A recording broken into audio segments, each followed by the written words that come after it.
Uma companhia aérea brasileira de cargas que teve curta duração. Parece mais uma cotidiana história que estamos acostumados a ouvir de tempos em tempos na aviação do Brasil. Não seria diferente se não fosse por um grande esquema de corrupção que abalou o país e que ficou marcado por denúncias, derrubada de ministros, demissões em estatais e, consequentemente, na sua própria falência. Neste vídeo, falaremos da complexa e sombria história da Master Top Airlines, ou AMTA Cargo.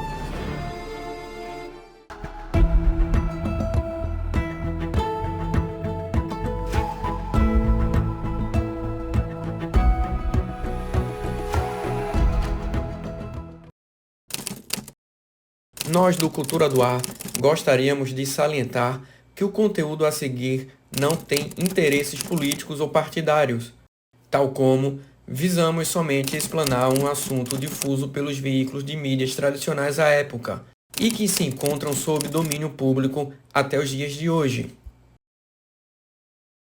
Se inscreva no nosso canal e tenha um bom vídeo. Primeiro semestre de 2005. O então DAC, Departamento de Aviação Civil, órgão regulatório da aviação na época, recebe o pedido de operação de uma companhia aérea de cargas, a Informe, baseada em Campinas, interior do estado de São Paulo, sob o registro de razão social de Master Top Linhas Aéreas Sociedade Anônima e nome fantasia de Master Top Airlines, AMTA. Veremos no decorrer deste vídeo que a origem e natureza da MTA, por vezes, se apresenta vaga, mas para todos os efeitos, estava registrada segundo a junta comercial no nome do casal de aposentados Jorge Augusto e Ana Rosa Dali Cradock, moradores do Rio de Janeiro. A MTA recebeu autorização de funcionamento jurídico já em julho daquele ano, iniciando assim instalações físicas, seleções, recrutamento e treinamento de pessoal. Uma companhia aérea peruana, a Cielo del Perú, sediada em El Callao, cujo proprietário era o argentino Alfonso Rey, deu o apoio necessário para o início das operações da MTA, arrendando sob subleasing uma aeronave Douglas DC-10, o November 322 Fox Echo, registrado no Brasil como Papá Mike Tango Alpha, fabricado em 1975. No primeiro semestre de 2006, a MTA iniciou efetivamente sua operação, realizando a sua primeira decolagem naquela que seria sua principal rota, entre Campinas e Manaus. Já no ano seguinte, em 2007, a MTA passaria a sua primeira aflição. O seu único equipamento ficou inoperante por boa parte de todo o ano, devido a um TBO, uma manutenção realizada de tempos em tempos, onde a aeronave é basicamente toda desmontada para uma revisão geral, dada a idade da aeronave. Em paralelo a isso, ainda no ano de 2007, o país encarava o escárnio da corrupção, sobretudo nos Correios. Como já vimos no primeiro vídeo sobre a Beta Cargo, o nosso primeiro vídeo do canal, denúncias apontavam uma sequência de irregularidades no setor aéreo de cargas no Brasil, tal como cartel, tráfico de influência, concussão e o pagamento de propina a partidos políticos. O Mensalão dos Correios viria à tona 2 anos antes, em 2005, quando a MTA sequer havia iniciado as suas operações, quando o então chefe de contratação e administração de material dos Correios, Maurício Marinho, foi flagrado recebendo propina. Isso desencadearia uma série de importunos que logo espirraria para todos os lados, afetando em cheio várias empresas, inclusive, no futuro, a recém-criada MTA. No ano de 2008, a MTA começou a respirar aliviada quando recebera o segundo equipamento, outro Douglas DC-10, oriunda da americana Centurion Air Cargo, o November 304 Sierra Papá, matriculado como Papá Mike Tango Charlie no Brasil e fabricado em 1979. Curiosamente, o Mike Tango Charlie já havia voado no Brasil pela Varig, com o prefixo Papá Papá Vitor Mike Oscar. Novamente, o argentino Alfonso Rey também era o proprietário da Centurion Cargo, baseada na Flórida. Em fruto disso, a MTA já contava com a expansão de suas rotas. Além de Campinas, operava em Manaus, Brasília e Guarulhos. Também usufruía de rotas para o Nordeste do Brasil, tal como Recife, Salvador e Fortaleza, além de voos fretados para Miami e Bogotá, na Colômbia. E assim, a MTA foi mantendo as suas operações, principalmente na lucrativa rede postal noturna, a RPN, após vencer algumas licitações no ST, a empresa brasileira de Correios e Telégrafos, algumas com contratos equivalentes a aproximadamente 60 milhões de reais na época. A operação da MTA parecia sólida. Em janeiro de 2010, recebeu o seu terceiro equipamento, outro Douglas DC-10, provindo novamente da Cielos del Peru, o November 609 Golf Charlie, matriculado no Brasil como Papá Papá Mike Tango Papá, fabricado em 1974. O ano de 2010 parecia uma fábula para a MTA. Contava com 3 aeronaves em plena operação, cada uma com capacidade de aproximadamente 65 toneladas e 400 metros cúbicos de carga cada. Neste ano, a MTA chegou a ter 70,9% de aproveitamento nos voos domésticos, o equivalente a mais de 99 milhões e 800 mil toneladas de carga paga por quilômetro, e 59,4% em voos internacionais, o equivalente a mais de 37 milhões e 900 mil toneladas por quilômetro pago. Em julho, a empresa chegou a encomendar e receber um veterano Airbus A300, fabricado em 1982, ex-Continental, Taesa, Alfa e Panam, de prefixo November 821 Sierra Charlie. A aeronave foi pintada com as cores da empresa e chegou a receber uma pré-matrícula na ANAC, como Papá Papá Mike Tango Tango. Também chegou a ser transladada de Lima, capital do Peru, até o Galeão, no Rio de Janeiro, onde passaria pelo processo de nacionalização do equipamento. Porém, o ano de 2010 para a MTA Cargo partiu de uma fábula para um verdadeiro inferno a partir do segundo semestre.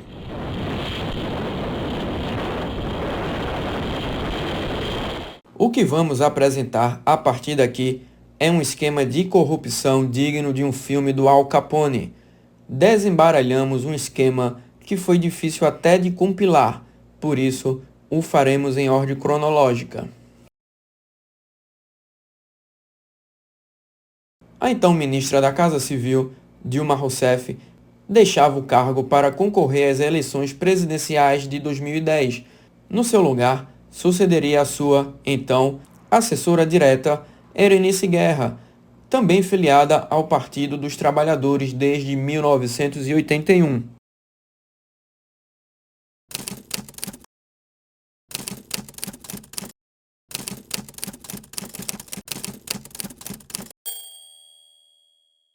A MTA tinha o ex-coronel Arthur Rodrigues Silva como um de seus diretores. Arthur já havia presidido a Varig Log em 2008, empresa defendida por Roberto Teixeira, compadre de Lula. A Varig Log é assunto para um outro vídeo, mas não deixa a desejar no assunto corrupção.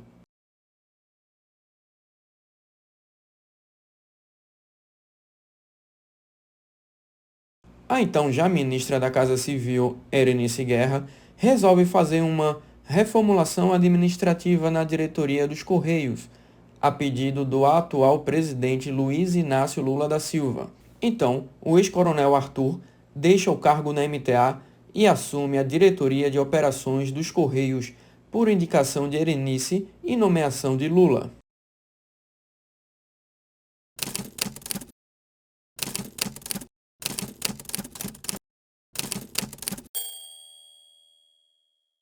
Entra em cena Fábio Baracat, um personagem um pouco ambíguo, porém bastante considerável nessa história, trazendo a público uma denúncia de lobby envolvendo uma suposta empresa, e acredite, o Ministério da Casa Civil, quando ainda era ministrada por Dilma. O consultor de empresas Fábio Baracate trouxe à superfície um indizível esquema de corrupção, denunciando que Eurenice Guerra, ministra-chefe da Casa Civil, dava anuência, ou seja, carta branca para o seu filho, Israel Guerra, atuar como intermediador num esquema de lobby, usando a sua empresa, a Capital Assessoria e Consultoria, para conseguir que a MTA participasse de licitações.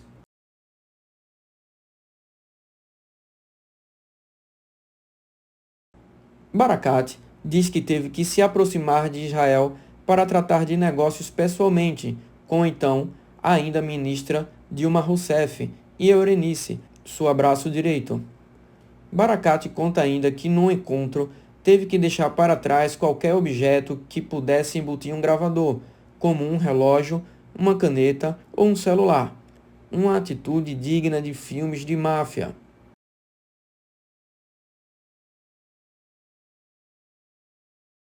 O suposto esquema realizava o seguinte: Barakat contratou os serviços da Capital Assessoria, empresa de Israel, passando a pagar R$ 20.000 mensais durante um período de 6 meses, o que totalizava um montante de R$ 120.000, para que Israel intermediasse para a Casa Civil os interesses da MTA. Se os negócios da MTA prosperassem, uma taxa de 6% seria paga para o próprio Israel, como gentileza, uma vez que o montante pago ia para, segundo Barakat, cumprimento de compromissos políticos de Dilma e Eurenice.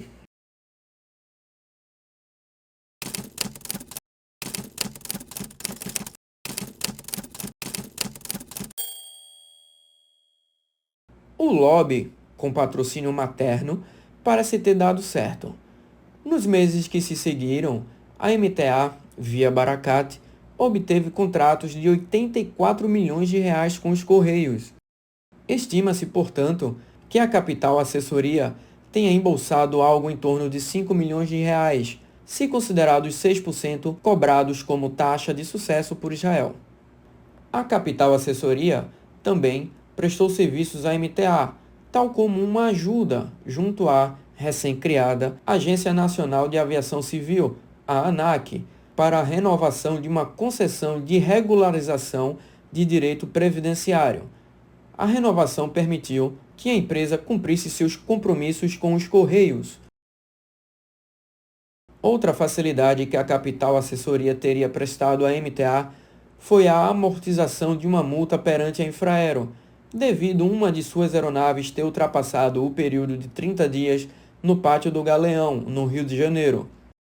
O valor cobrado pela Infraero girava em torno de R$ 723 mil, e Israel, usufruindo de sua influência, cobraria R$ 50 mil de propina a Barakat para a amortização da dívida.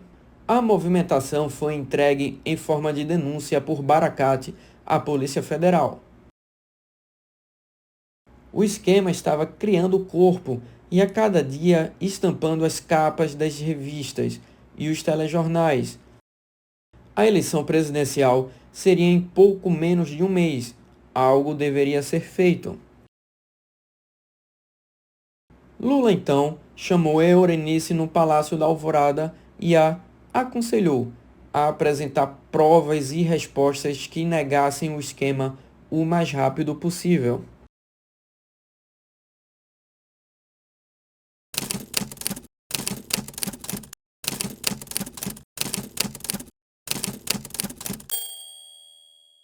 A Agência Nacional de Aviação Civil, a ANAC, como dito anteriormente, havia renovado uma das concessões da MTA sob influência de Israel e a sua empresa, o que foi negado por Solange Vieira, a então presidente da ANAC, justificando que a concessão estendida de 3 para 10 anos foi feita por conta de uma ação extraordinária de fim de ano. Um dos supostos nomes que participou do esquema de renovação foi Stevan Knažević, que na época era técnico administrativo e também sócio da Capital Assessoria, junto com Israel e seu irmão, Saulo Guerra. Quando descoberto o esquema, Stevan estava lotado como assessor na Casa Civil.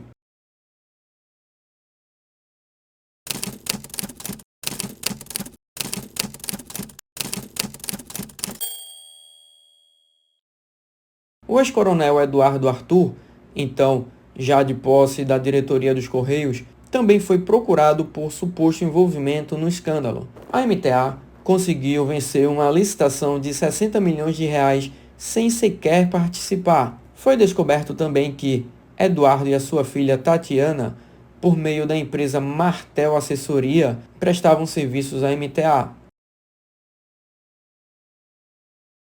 O ex-coronel ressalva que a empresa parou de prestar serviços quando o mesmo passou à diretoria dos Correios.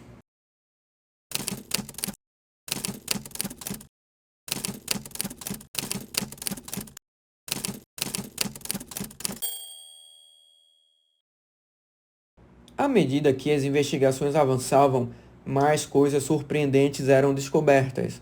O casal Cradock, na qual a MTA teria o registro do seu CNPJ, eram sogros da filha do coronel Arthur, diretor do Correios, e, antes disso, presidente da MTA, o que leva a crer que, mais uma vez, o tráfico de influência era notório para ganhar licitações, mas porque o CNPJ estava registrado em nome de um casal de aposentados que teria pouco ou nenhum conhecimento no transporte aéreo de cargas.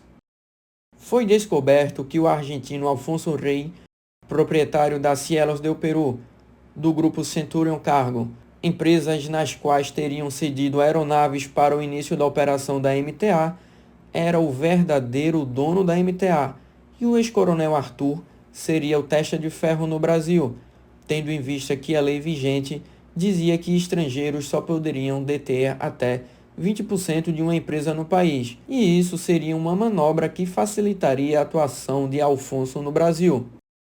O coronel Arthur faria parte de um esquema que teria uma rede de empresas de fachada espalhadas pelos Estados Unidos, Brasil e Uruguai.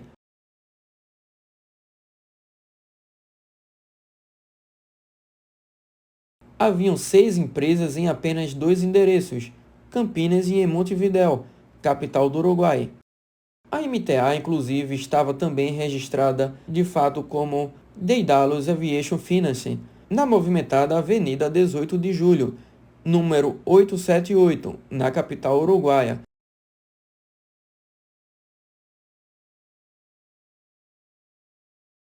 E também em Campinas, na rua Odila Maia Rocha Brito, número 527. Alfonso e Arthur estariam trabalhando para fazer da MTA uma suposta empresa embrionária no transporte de logística e carga aérea, que o governo petista havia prometido criar após as eleições. O negócio parecia interessante para a dupla, uma vez que o governo deveria comprar as aeronaves do grupo para criar a estatal.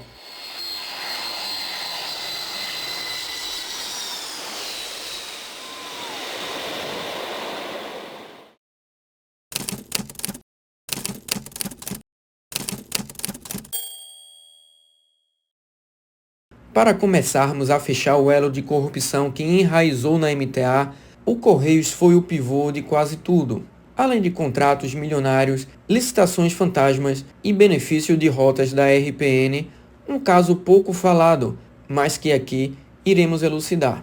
Aprofunda ainda mais como a estatal era usada para desviar dinheiro e alavancava o lucro dos malfeitores. O que veremos a seguir é o mais rasteiro que um esquema de corrupção apodrecido pode alcançar.